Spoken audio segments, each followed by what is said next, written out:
YouTube channel Shri हरे नमः को like, share, subscribe करें। धन्यवाद। हमदर्दी में भगवान है, यदि दर्शन पाना सीख लो। सेवा में भगवान है, यदि दर्शन पाना औरों के दुख दर्द में आंसू बहाना सीख लो।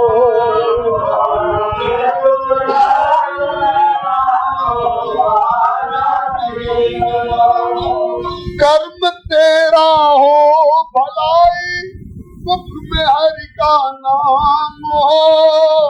कर्म तेरा हो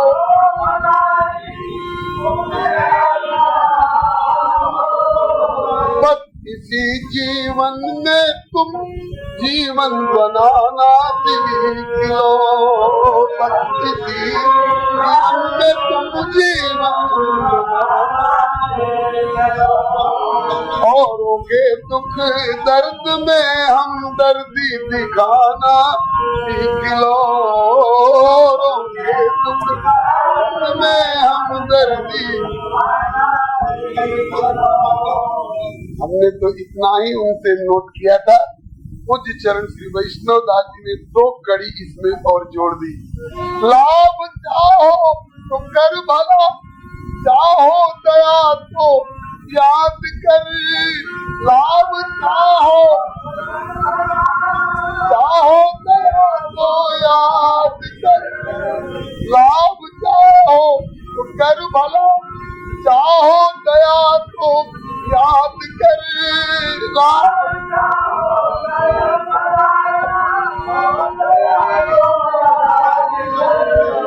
सुन समझ सद्गुरु बचन, नेकी कमाना सीख लो। सुन समझ सद्गुरु बचन, नेकी कमाना सीख लो। औरों के दुख दर्द में आंसू बहाना सीख लो। औरों के दुख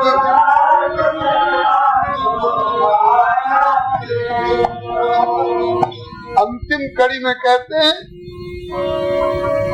भैया जीव का स्वभाव है कहीं न कहीं प्यार किए बिना रहेगा नहीं। लेकिन प्यार करना हो तो कहा कि धोखा मिलेगा एक दिन, मतलबी जगत के प्यार में धोखा मिलेगा एक दिन। स्वार्थी जगत के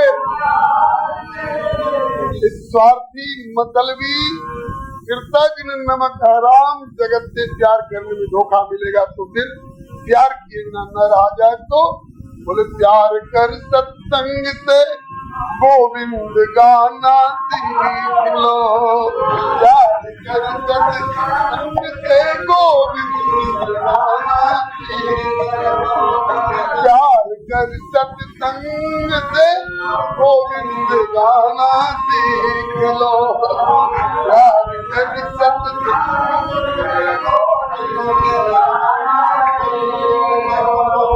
औरों के दुख दर्द में आंसू बहाना सीख लो।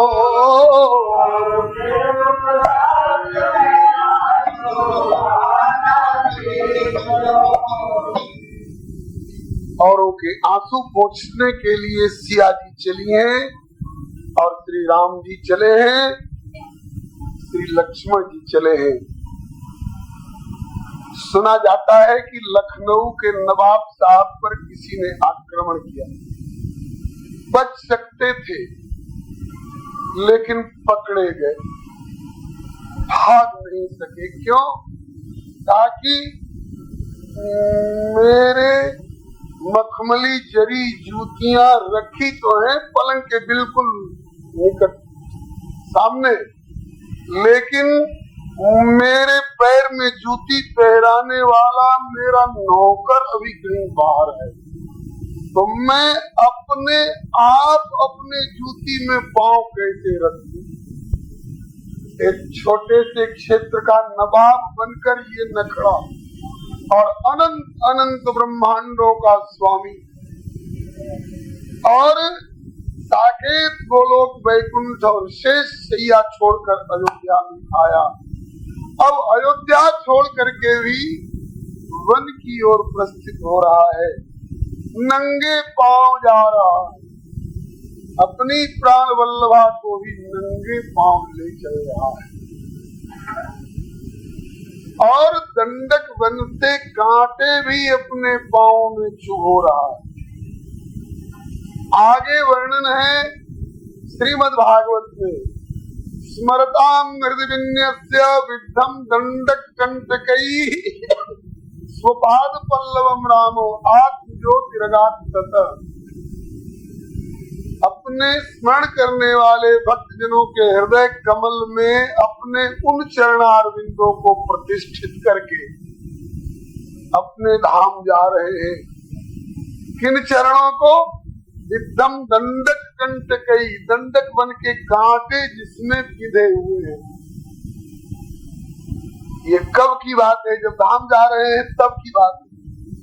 का मतलब कि दंडक वन के कांटे अभी तक निकाले नहीं है, न किसी को निकालने दिया है। राज्याभिषेक के समय में चारों वेदों ने इनके चरण में कांटे देखे, तभी तो कहते हैं कि ध्वज कुलिस अंकुश कंज जुत बन फिरत कंटक किन लय। आपके अलावा कौन है ऐसा दूसरा बताइए तो, जिनने औरों के हृदय के कांटे निकालने के लिए अपने कोमल चरणों में कांटे चुभोते फिरे हो। तभी तो गोस्वामी जी कहते हैं कि जाऊं कहाँ तज चरण तुम्हारे, काको नाम पतित पावन जग के ही अति दीन प्यारे। श्री बिंदु जी भी कहते हैं, हे नाथ दयावानों के सिर मोर बता दो, छोड़ू मैं तुमको अब भला कित तौर बता दो। अगर आप ये कहें कि सब हमारे दरवाजे पर आकर भीड़ करते हो, और भी तो देवी देवता हैं, और जगह क्यों नहीं जाते हो? तो कहा कि हाँ, शर्त ये कर लो तो मैं उठ जाऊंगा दर से, चला जाऊंगा, लेकिन मेरी एक शर्त पूरी कर दो। बोलो क्या शर्त है? अभी पूरी करता हूँ, लेकिन जाओ यहाँ से। कहते कि ना तो शर्त ऐसी है कि आप पूरी कर ही नहीं सकोगे। ऐसी कौन सी शर्त है कि हम पूरी नहीं कर सकते? कहा कि हाँ, शर्त ये कर लो तो मैं उठ जाऊंगा दर से। तो शर्त यही है कि अपना सा दया सागर कोई और बता दो, अपना सा दया सागर कोई और बता दो। बता दो आप इस मान कोई और है क्या दया सागर जिसके दरवाजे पर जाए तो कहना पड़ेगा कि आप सरिस खोजो कह जाए, है नहीं, दूसरा कोई है नहीं। वो तो एक मेवाद्वितीयम है। आज अपने चरणों में कांटे चुभोते हुए और वन की ओर प्रस्थित हो रहे हैं, अपनी प्राण वल्लभा के भी चरणों में। सिया जी के चरणों में कांटे नहीं धसेंगे। क्यों नहीं धसेंगे? वैसे दिखाया है सीरियल में इन लोगों ने, लेकिन सिया जी के चरणों में कांटे नहीं धसेंगे। क्यों? कहा कि कोमल चरण चलत बिनु पनई, इसलिए भाई मृदु भूमि सकुच मन मनी। भूमि पुत्री है ना सिया जी, तो धरती माता कब चाहेंगी कि मैं ऐसी वस्तु प्रकट कर दूं अपनी बेटी के यात्रा काल में जो कि मेरी बेटी के पांव में चुभे। इसलिए भाई मृदु भूमि सकुच मन मनी, जहाँ जहाँ सिया जी चलेंगी वहाँ वहाँ कमल से भी कोमल धरती होगी। श्री राम जी के चरणों में कांटे धसे भी हैं, तो श्री राम जी ने जानबूझ के धसाए हैं, और कोई अपने तो निकालते नहीं है। एक जगह अभिनय जरूर किया है, बैठ विलंब लो कंटक काढ़े, काढ़े नहीं काढ़ने का अभिनय किया कि इसी बहाने विलंब तक सिया जी को कुछ विश्राम का मौका मिल जाएगा। काढ़े नहीं, न काढ़े न काढ़ने दिए। कोई कहे कि निकाल दे, कांटे चुभ रहे होंगे, कुछ पीड़ित कर रहे होंगे, आज भी आए कांटे नहीं है तो कांटों के रूप में मेरे चरणों का आश्रय लेने वाले शरणागत प्राणी है। आज अगर अपनी सुविधा के पीछे अपने चरणों में चिपके हुए आश्रित कांटों को निकाल दूंगा तो फिर मेरे चरण की शरण में किसी को आने की हिम्मत नहीं पड़ेगी। ये करुणा सिंधु आज पैदल जा रहे हैं। श्री कृष्णावतार की लीला में भी ब्रज के करील, बबूल और गोखरू के कांटे पर चलना स्वीकार किया।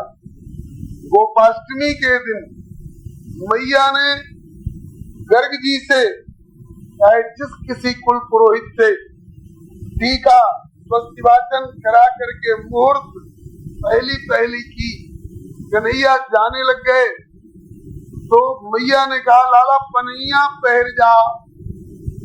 कन्हैया बोले मैया मेरे सखा तो बिना पनैया के जा रहे हैं, मैं इकलो पनैया पहर के नहीं जाऊंगा।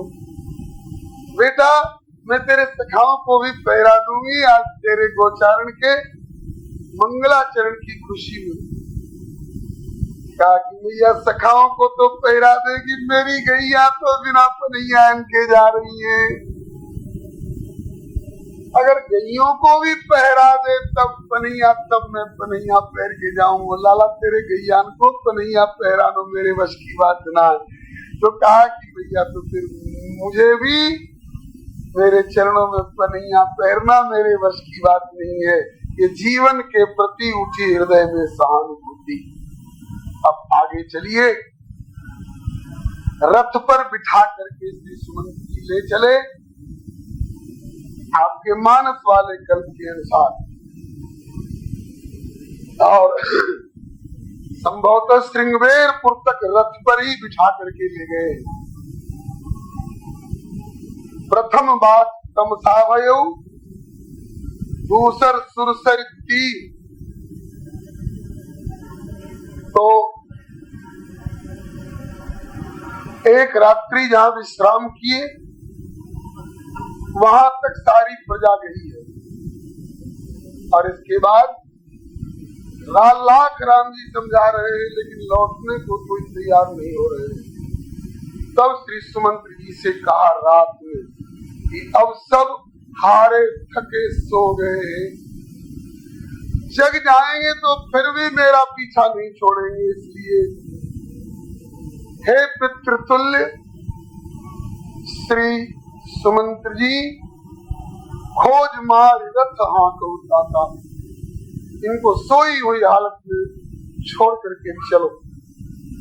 और रथ भी हाँको तो ऐसे ढंग से हाँको कि रथ के चक्का का निशान भी न दिखाई पड़े, ताकि निशान देख देख कर फिर दौड़ के हमारे यहाँ तक पहुंच जाए। ऐसे ढंग से रघुनंदन गए।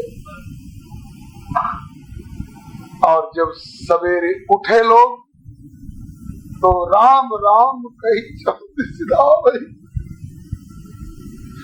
आगे राम चले गए हम लोगों को छोड़ करके। आगे क्यों चले गए? बोले करुणा में रघुनाथ गोसाई, बेगी पाई पीर पराई। पराई पीर को महसूस करने वाले हैं। हम लोगों को जंगल में कष्ट होगा तो वनवास राम को हुआ है, इन अयोध्या वासियों को नहीं हुआ है। माता कैकेयी के साथ शर्त में ये अयोध्या वासी हुए हैं, तो अयोध्या वासी क्यों कष्ट पावे मेरे पीछे? इनको कष्ट से बचाने के लिए सुमंत जी हाथ में चलो। तो इतने पर भी राम जी के प्रति प्रजा के मन में ये नहीं हुआ कि हमको क्यों छोड़ के चले गए। हमारे प्रति सहानुभूति दिखाने के लिए करुणा में रघुनाथ गोसाई देख पाई पीर पराई, पराई पीर को महसूस करते हुए हमें आगे के बन के कष्ट से बचाने के लिए। और एक बात और है भैया, हम लोग अगर जंगल में जाते तो हम लोग तो कष्ट सह लेते, वे सह सकते हैं तो हम क्यों नहीं सह सकते। लेकिन हम लोगों के कष्ट को देखकर उनको कष्ट होगा तो उनके हृदय को हम कष्ट पहुंचाते। और एक बात और है, हम लोगों को खिलाए बिना वे कुछ नहीं खाते। तो जंगल में उनके भर का कंदमूल फल मिल जाता, वही बहुत था। हम लोगों के लिए नित्य का कंदमूल फल इत्यादि सब जुटाते, हम लोगों के लिए रावटी छाया छप्पर का प्रबंध करते, तो इसमें उनकी चिंता और बढ़ जाती। भैया एक तरह से अच्छा ही हुआ जब लोग छोड़ के चले जाते गए, नहीं तो हम लोग उनकी चिंता का और कष्ट का कारण बनते।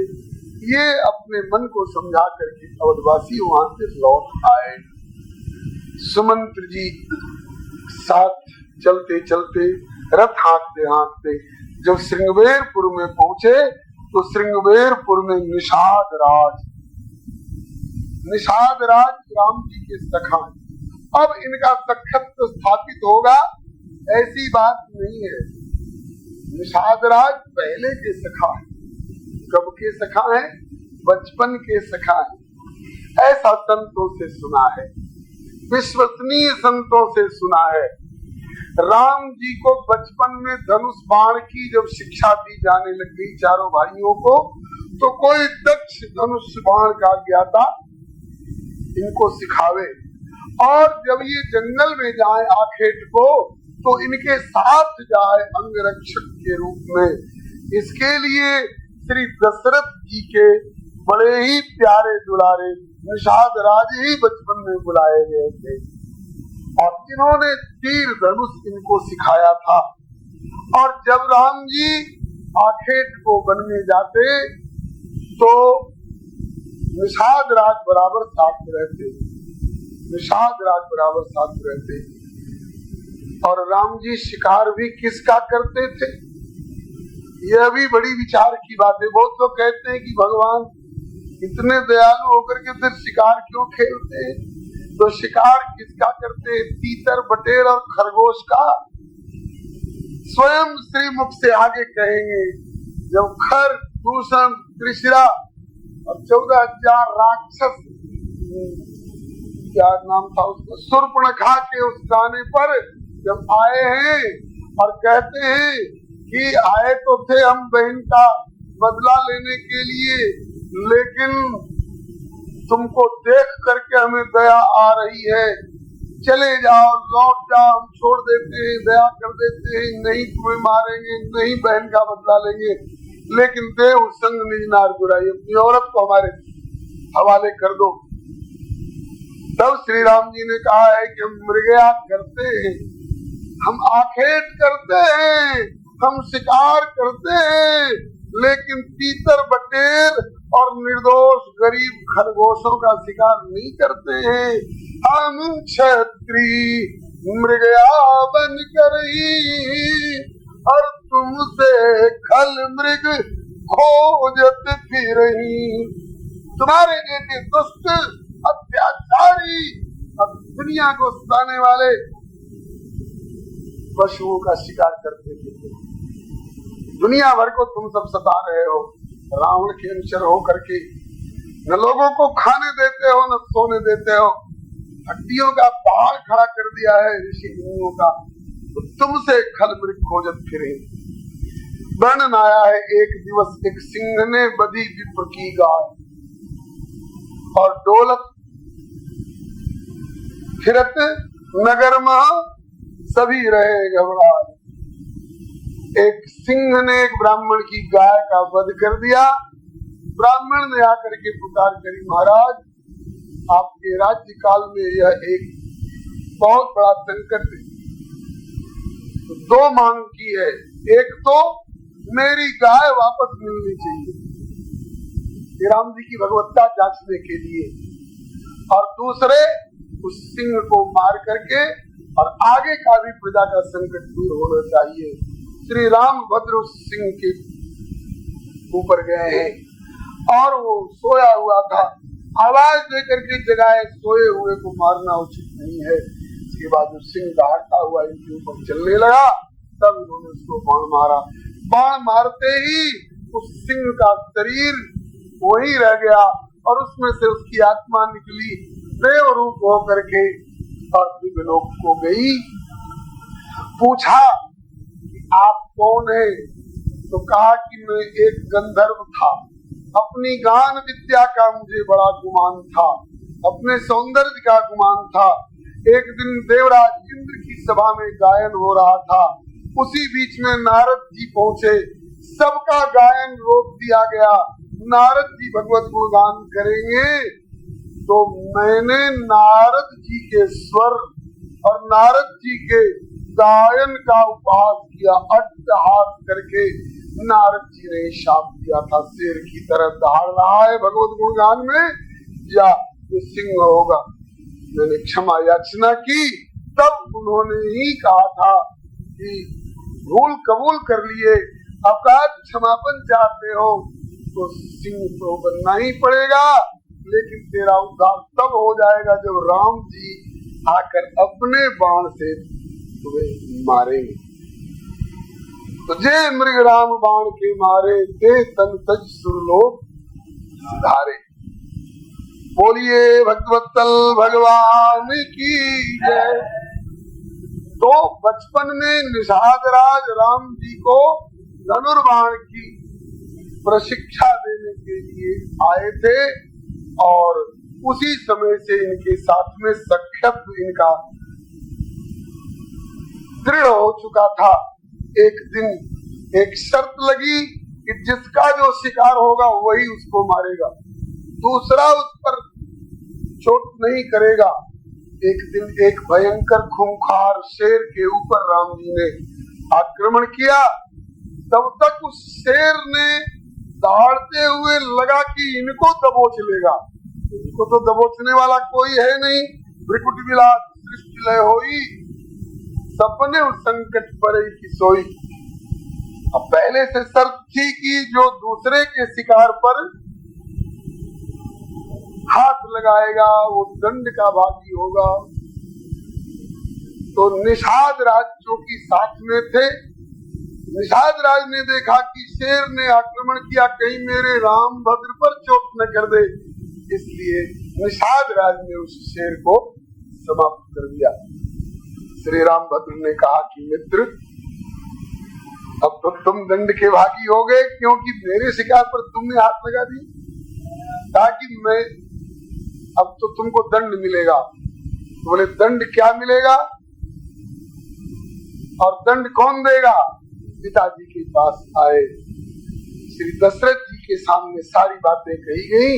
श्री दशरथ जी ने यही फैसला किया कि इतने प्यारे निषाद राज को और तो कोई दंड नहीं दिया जा सकता है, यही दंड दिया जा रहा है कि आज से ये जाकर के अपने श्रृंगदेवपुर में निवास करें।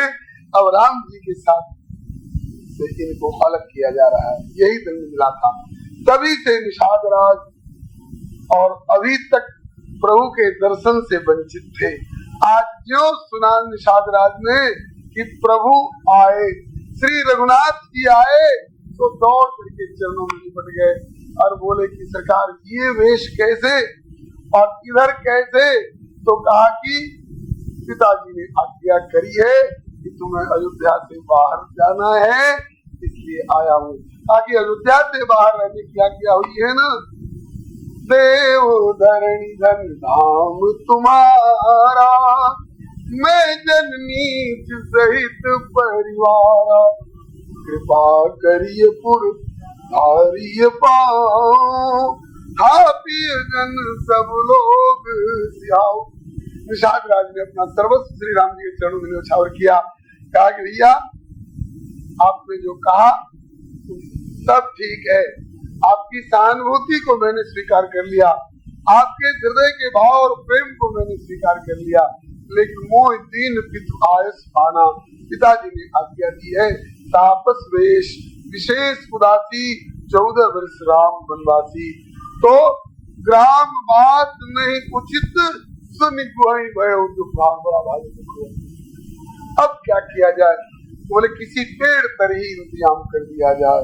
तो पेड़ के नीचे तरु सिंसुपा मनोहर जाना, सिंसुपा वृक्ष के नीचे अपने हाथों से बढ़िया बढ़िया कोमल कोमल खिसले तोड़ करके और साथरी बिछा करके और श्री निषादराज ने शयन की व्यवस्था की। YouTube चैनल श्री हरे नमः को लाइक शेयर सब्सक्राइब करें। धन्यवाद। और हम लोग भी सो जाएं और रात्रि में कहीं जंगल का मुकाम है, कहीं किसी जीव जंतु ने इन पर चोट की तो इसलिए हम लोगों को रात भर जगना है और पहरा देना है। तो लक्ष्मण जी और निषाद राज दोनों जग रहे हैं। कोई कोई महात्मा कहते हैं कि इन दोनों को एक दूसरे पर संदेह था। एक भाई के नाम पर घर से निकाल दिए गए, दूसरे भाई साथ लग रहे हैं, पता नहीं इनकी भी नियत कब क्या हो जाए। इसलिए निषाद राज भी जगे हुए हैं। हालांकि ऐसा कोई लेख मुझे अभी तक नहीं मिला है, लेकिन अगर किसी संत का भाव है तो मैं इसका विरोध नहीं करता। तो लक्ष्मण जी भी जग रहे हैं और निषाद राज भी जग रहे हैं। इतना ही नहीं, चारों तरफ का खुला मुकाम है। केवल 2 व्यक्ति 2 तरफ से जगेंगे, इससे क्या बनता है? इसलिए वो बुलाए पारू प्रतीति, ठाव ठाव राखे अति प्रीति। सजग पहरेदार बुलाए चारों तरफ घेर करके काफी दूरी पर, जिसमें कि मेरे प्रभु के निकट कोई भी नाजायज हरकत करने वाला गलत तत्व न आवे। पहरा दो। पहरा शुरू हो गया, जागरण शुरू हो गया। और उस समय श्री निषाद राज ने देखा, श्री निषाद राज ने देखा ये कुछ और साथरी पर और पत्ते पर सोने वाले हैं। चलो एक बार ये विश्वामित्र जी के साथ हो आए हैं, कुछ अभ्यास बन गया होगा। लेकिन हाय श्री किशोरी जी, जनक राज दुलारी विदेह वंश जयंती, ये आज पत्ते पर घास पर सो रही है, धरती पर सो रही है। लगा कलेजा फटने लगा निषाद राज का और कहते हैं हाय सोने, हम वहां का सुख देखे आए हैं राजमहल का। सोने के महल में चंदोवा 4 मखमल के, हीरे की झालरें हिले हिलोर खाएगी। आस पास दासी दास जिनकी खवासी करे, शीतल सुगंध मंद पवन डुलाए के। धवल धवल दुग्ध फेन के समान स्वच्छ सेजन पर, आज तलक ओढ़ते रहे जो सुख पाएंगे। सोई रघुनाथ हाथ शीश सो लगाए, सोए साथरी शिला पे उस साथरी बिछाएंगे। ये किसकी गलती से? न विधाता की गलती से बता रहे हैं, न सरस्वती की गलती बता रहे हैं, न और किसी की गलती बता रहे हैं। निषाद राज के शब्द हैं, कह कह नंदिनी मंद मट्टी, ये कठिन कुटिल बन कीन। सुख जय रघुनंदन जानकी, सुख अवसर दुख दीन। अत्यंत मंद मति वाली कठिन कुटिलपन ठानने वाली कैकेयी नंदिनी कैकेयी ने ये कुटिलपन ठाना है और उसी के कारण मेरे प्रभु को इतना कष्ट हो रहा है। सुख के अवसर पर इस उम्र में और इतना कष्ट दिया उस पापिनी ने। भई दिन कर कुल बिटप कुठारी, कुमति कीन सब विश्व दुखारी। पायऊ विषाद विषाद भारी, क्यों राम दिय महिषेन निहारी। इतने ही कर पाए थे निषाद राज, तब तक श्री लखन लाल जी ने मुख पर उंगली धर करके इशारा किया, भैया ये क्या कह रहे हो? अम्बा कैकेयी को दोषी मत ठहराओ। वैसे कैकेयी को सब दोषी ठहराने वाले हैं, लखन लाल जी भी उन्हीं में से हैं, ये भी गरम दल वाले में से हैं। श्री मैथिली शरण गुप्त जी ने साकेत नाम के महाकाव्य ग्रंथ में वर्णन किया है। माता सुमित्रा एक बार श्री राम से कहती है, श्री राम ज्येष्ठ श्रेष्ठ तुम हो, युवराज पद के अधिकारी तुम हो, घोषणा भी तुम्हारे लिए हुई थी। कौन होती है कैकेयी तुम्हारे पद को छीन करके अपने बेटे को दिलाने वाली? क्यों तुम इस राज्य को छोड़ रहे हो?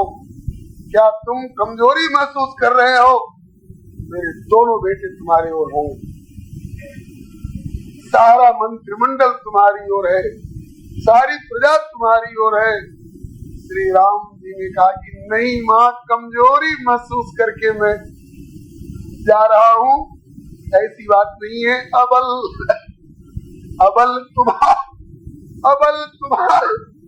अबल तुम्हारा राम नहीं तो क्या विधाता बाम हो गया?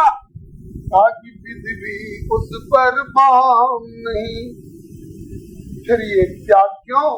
कहा कि वृथा क्षोभ का काम नहीं, माँ धर्म बड़ा धन धाम नहीं, माँ धर्म बड़ा धन धाम नहीं। श्रीमद् वाल्मीकि रामायण में तो लक्ष्मण जी कहते हैं कि भैया मैं आपको राजगद्दी पर बिठाऊंगा, देखता हूँ किसकी हिम्मत है जो राजगद्दी पर आपको बैठने से रोक दे, देखता हूँ कौन आपकी राजगद्दी आपसे छीनता है और भरत को बिठाता है। कदाचित एक बार पिताजी भी अगर खड़े पड़ेंगे तो मैं उनको भी देख लूंगा। आगे मानस में संकेत है, लखन कहे कछु वचन कठोरा, बरजी राम पुनि मोहिनी होरा। बार बार निज शपथ दिवाई, कभी लखन लेरिका। लखन लाल जी भी गरम दल के ही है, कैकेयी को कई तरह से फटकारने वाले, और अगर राम का रुख नहीं देखते ये ठंडा वाला, राम जी अगर ये विवेक का ब्रेक नहीं लगाते तो लक्ष्मण जी न जाने क्या कर दिए होते, प्रलय मचा दिए होते। शंकर भगवान साक्षी भरते हैं, सुन गिरिजा क्रोधानल जासु, जा रहे भुवन चारिदस आंसू। और वे लक्ष्मण जी आज इतने ठंडे दिमाग के होकर के और माँ कैकेयी को दोषी ठहराने वाले निषाद राज को शिक्षा दे रहे, भैया शांत शांत, उबलो मत, कठोर वचन मत कहो, गाली मत बको माँ कैकेयी को, क्योंकि माँ कैकेयी के प्रति अभी भी प्रभु का प्यार है। और ये लक्ष्मण जी पहले बताया जा चुका है जीवाचार्य, जीवों को प्रभु के चरणों में रत होने की, संसार से, सांसारिक प्रपंचों से और दुख सुख इत्यादि के बेचैनियों से किनारे होकर के सुख सागर में संलग्न हो, ऐसी शिक्षा देने वाले आचार्य यह लखन लाल जी इस समय गुरु का काम कर रहे हैं, आचार्य का काम कर रहे हैं। प्रत्येक गुरु का कार्य कर्तव्य है अपने शिष्य को ऐसी शिक्षा दे। प्रत्येक माता पिता का कर्तव्य है अपने बच्चों को ऐसी शिक्षा दे। प्रत्येक राजा का कर्तव्य है अपनी प्रजा को ऐसी ही शिक्षा दे। प्रत्येक मित्र का कर्तव्य है अपने मित्र को ऐसी ही सलाह दे। इसका नाम है लक्ष्मण गीता, लक्ष्मण जी के द्वारा गाई हुई ये सिद्धांत की बातें। लक्ष्मण जी बोले लखन मधुर मृदुबान,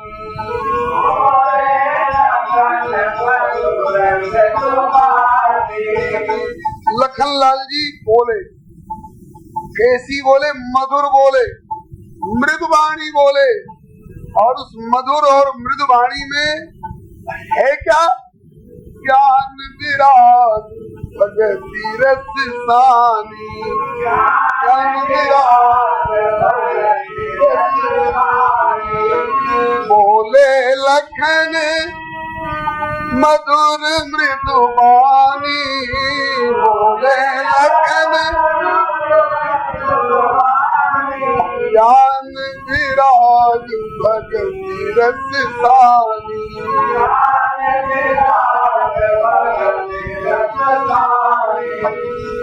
ज्ञान से, वैराग्य से और भक्ति के रस से सनी हुई मधुर वाणी और मृदु वाणी। कहते हैं कि भैया माँ कैकेयी को दोषी मत ठहराओ। माँ कैकेयी ने ये दुख नहीं दिया है तब ताकि इन्हीं को नहीं किसी के लिए भी वो उनका दुख सुख कर दाता।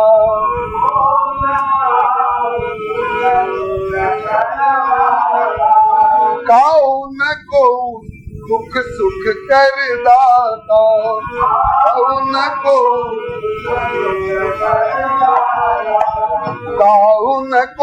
सुख दुख कर दाता।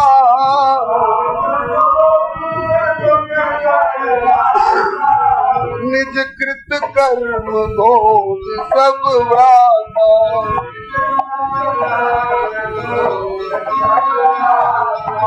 निज कृत कर्म दोष सब भ्राता।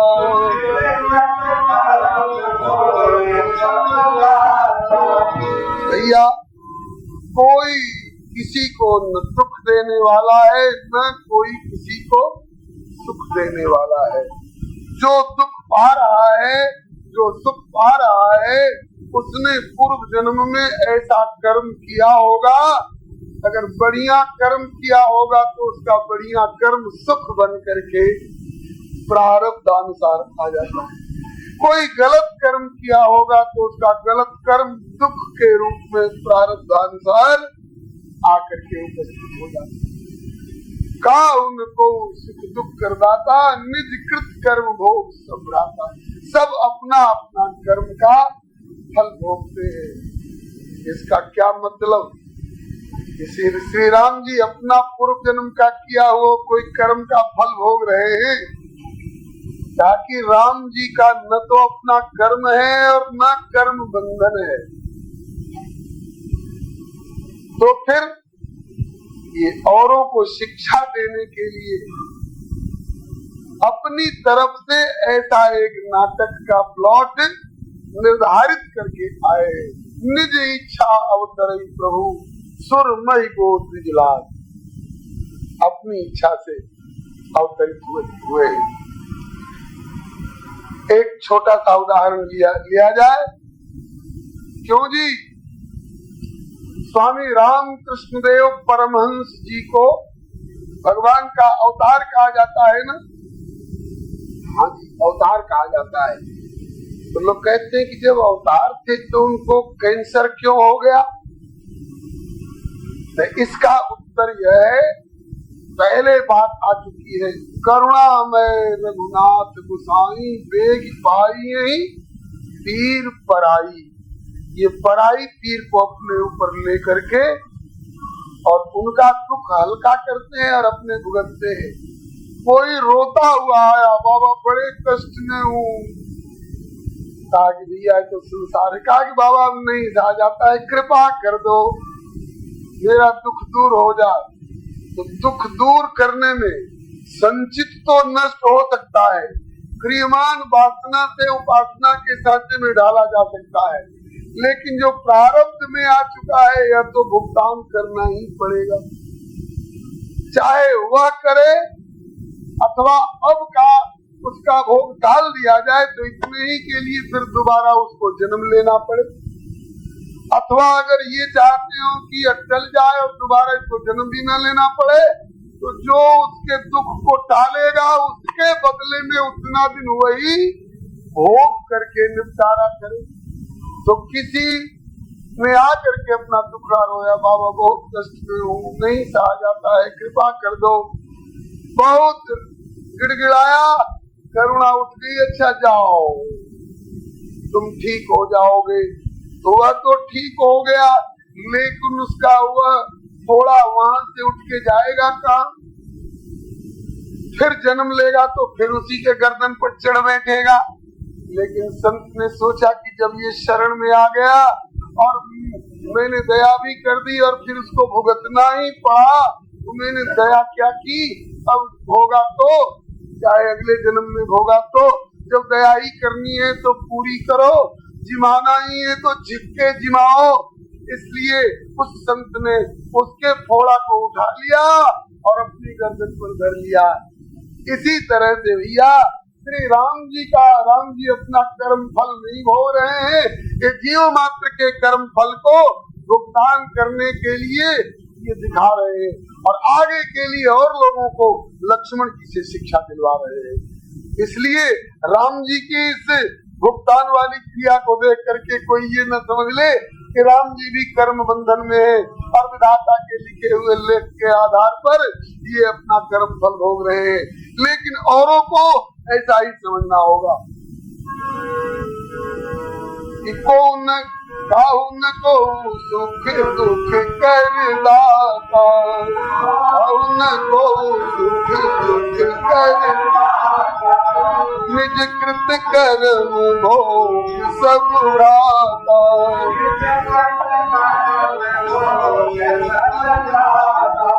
भैया इस संसार में जो आया उनको ये जो कुछ परिस्थितियां सामने आती हैं, जोग वियोग भोग फल मंदा, जोग वियोग हित अनहित मध्यम ब्रह्म फंदा।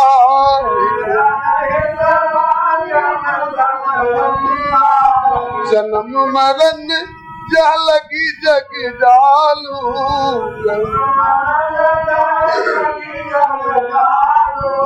संपत्ति विपत्ति कर्म रुकालू, संपत्ति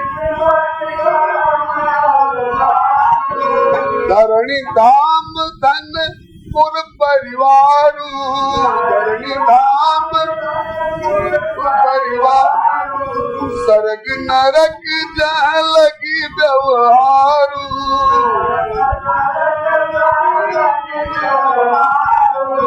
देखिए सुनिए गुनिए मन माई, देखिए सुनिए गुनिए मन माई, मोह मूल परमार्थ नाई, मोह मूल परमार्थ नाई।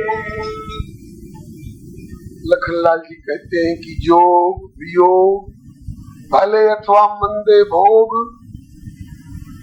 हित अनहित मध्यम ब्रह्म फंदा, जन्म मरण जहलग जगजालू, संपत्ति विपत्ति कर्म रुकालू। अनुकूल संवेद्य होकर के आवे चाहे प्रतिकूल संवेद्य होकर के आवे, ये बाद आने वाली सारी परिस्थितियां धरणी धाम धन पुर परिवार स्वर्ग नरक इत्यादि के जितने व्यवहार हैं ये देखा और सुना तो जाता है, लेकिन मन में गुनना चाहिए ये माया कृत है, मोह मूल है, परमार्थ में नहीं। कैसे? तो एक उदाहरण देकर के समझाते हैं कि सपने होई भिखारी नृप और रंग नाक पति होय, जागे लाभ नहान कछु तिम प्रपंच जिय जो। एक राजा है, सो गया, सपने में देख रहा है कि मेरा राज्य तहस नहस हो गया, अब मैं भीख मांगता फिरता हूँ। तो जब तक सोया रहेगा तब तक राज्य के रहते हुए भी वह भिखमंगा जैसे अनुभव करेगा और दुख पाता रहेगा। और कोई दरिद्र है, दुखी है और सो गया, सपने में देख रहा है कि मैं राजा हो गया, हजारों पर हुकूमत कर रहा हूँ और ऐसे ऐसे हमारे ठाट बाट और भोग और विलास और सब कुछ हमारे पास है।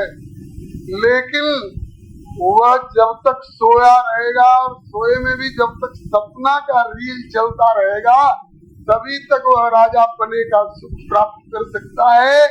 और जहाँ नींद खुली तो न राजा दरिद्र और न दरिद्र राजा, जैसे पहले थे वैसे ही फिर अपने को अनुभव करेंगे।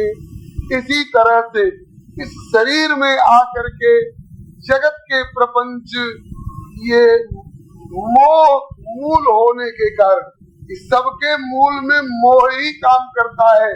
मोह ने ही अमुक कर्म करा दिया, अमुक कर्म करा दिया, उसके अनुसार ऐसा प्रारब्ध निर्धारित करा दिया और ऐसा उसका भोग उपस्थित कर दिया। और जब तक भोग रहे हैं, चाहे दुख भोग रहे हैं तो YouTube चैनल श्री हरे नमः को लाइक शेयर सब्सक्राइब करें। धन्यवाद। ये सपना में हो रहा है, वास्तव में तो हम ज्यों के त्यों हैं। वास्तव में हम ज्यों के त्यों हैं। जो सपने सिर काटे कोई, बिन जागे न दूर दुख हो। सपने में कोई सिर काट रहा है, यहाँ तक काट दिया है आधा तक, जगह तो देखा कि तनिक खरोच भी नहीं है तो कष्ट निवृत्त हो गया ना। उसी तरह से हम लोगों को मोह की रात्रि से जगने की जरूरत है। ये प्रपंच को हटाने का प्रयास करने की जरूरत नहीं, मोह से जगने की जरूरत